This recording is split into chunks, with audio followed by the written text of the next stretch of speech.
Hi மக்களே, வணக்கம். சங்குப்பூ சங்குப்பூவை பற்றி உங்களுக்கு நிறைய கேள்விப்பட்டிருப்பீங்க. சங்குப்பூ வந்து கொடிய வகை சார்ந்தது தான் இது. இதோட இலை வந்து முருங்கைக்கீரை மாதிரியே இருக்கும், கொடி கொடியாக வரும். இந்த பூ வந்து நம்ம தோட்டத்தில் இன்றைக்கி நிறையவே வந்திருக்கு. அதை வச்சு வந்து ஒரு ஹர்பல் டீ, சூப்பரான ஹெல்த் பெனிஃபிட் அதிகமாக இருக்கிற ஒரு டீ போட்டு காட்டுறேன். எப்படி பண்ணலான்னு பார்ப்போம். நம்மளுக்கு இவ்வளோ பூ கிடச்சிருக்குங்க.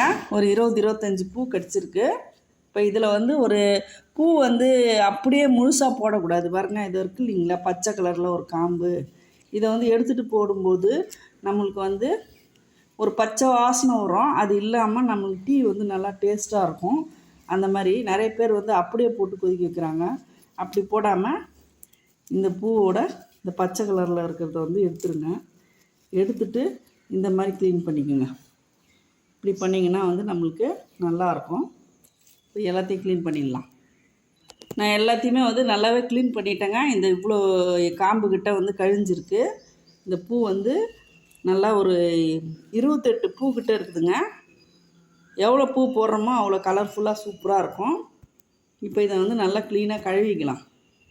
நல்லா சுத்தமாக கழுவியாச்சுங்க. இப்போ இதை ஒரு பவுலில் போட்டுக்கலாம். கிணத்துல போட்டு இந்த ஒரு கப் அளவு தண்ணி ஊற்றிடலாம்.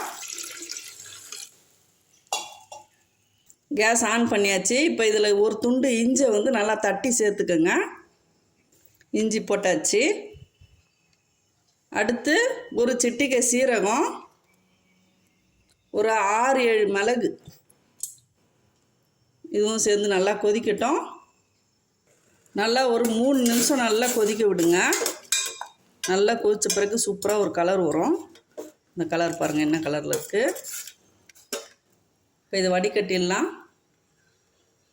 இப்போ இதை வந்து ஒரு சொம்பில் வந்து நான் வடிகட்டிட்டேங்க.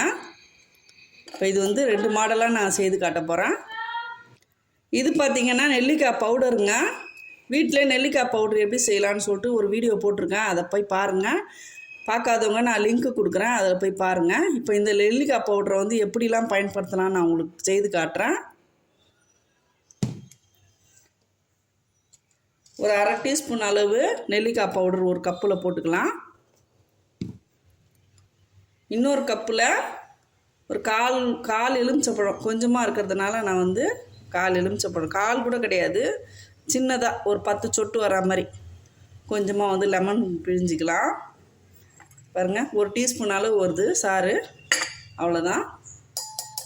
இப்போ இதை வந்து 2த்துலேயே ஊற்றிக்கலாம். கொஞ்சமாக தேன் ஊற்றிக்கலாம். தேன் வந்து ஆப்ஷனல் தான். நீங்கள் வந்து தேன் ஊற்றாமல் கூட குடிக்கலாம். சுகர் இருந்துச்சுன்னா தேன் டேஸ்ட்டுக்காக வந்து கொஞ்சமாக தேன் சேர்த்துக்கலாம் 2த்துலேயுமே. வெயிட் லாஸ் பண்ணுறவங்களாம் வந்து இந்த டீ குடிக்கலாங்க, ரொம்பவே நல்லது. இப்போ இதில் வந்து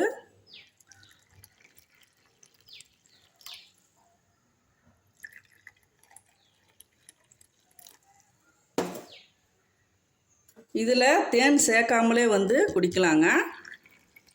இப்படியும் குடிக்கலாம், ரொம்பவே நல்லது. இதில் வந்து நீங்கள் வந்து தேனுக்கு பதில் நாட்டு சக்கரை போட்டு குடிச்சிங்கன்னா ரொம்பவே நல்லா டேஸ்ட்டு ரொம்பவே அருமையாக இருக்கும். நெல்லிக்காய் டீ, இது வந்து சங்கு லெமன் டீ. இது ப்ளைனாக மிளகு சீரகம் போட்டதுனால சளிக்கு ரொம்பவே நல்லது. ரொம்பவே ஹெல்த் பெனிஃபிட் அதிகமாகவே இருக்குங்க இந்த பூவில். சில பேருக்கு மாத பிரச்சனை இருக்கும்போது அடி வயிறு ரொம்பவே அதிகமாக வலிக்கும். மாத பிரச்சனை சரியாகணுன்னா இந்த சங்குப்பூ இருந்துச்சுன்னா அதில் நீங்கள் வந்து டீ வந்து இந்த மாதிரி போட்டு குடிக்கலாம். இந்த அடி வயிறுலாம் வந்து வலிக்காதுங்க, ரொம்பவே நல்லது. சூட்டை தணிக்கும். நீங்கள் ரெகுலராக வந்து டீ குடிக்கிறவங்களா இருந்ததுன்னா இந்த டீ அடிக்கடிக்கு போட்டு குடிங்க, பித்தத்துக்கு ரொம்பவே நல்லது. வீட்டில் சங்குப்பூ இருந்துச்சுன்னா மிஸ் பண்ணாதீங்க. கண்டிப்பாக இந்த டீயை போட்டு நீங்கள் குடிங்க. இந்த வீடியோ ரொம்ப உங்களுக்கு பயனுள்ளதாக இருந்துச்சுன்னா ஒரு லைக் கொடுத்துருங்க. வீடியோ பிடிச்சிருந்தா லைக் பண்ணுங்கள், ஷேர் பண்ணுங்கள், சப்ஸ்கிரைப் பண்ண மறக்காதீங்க. தேங்க்யூ மக்களே.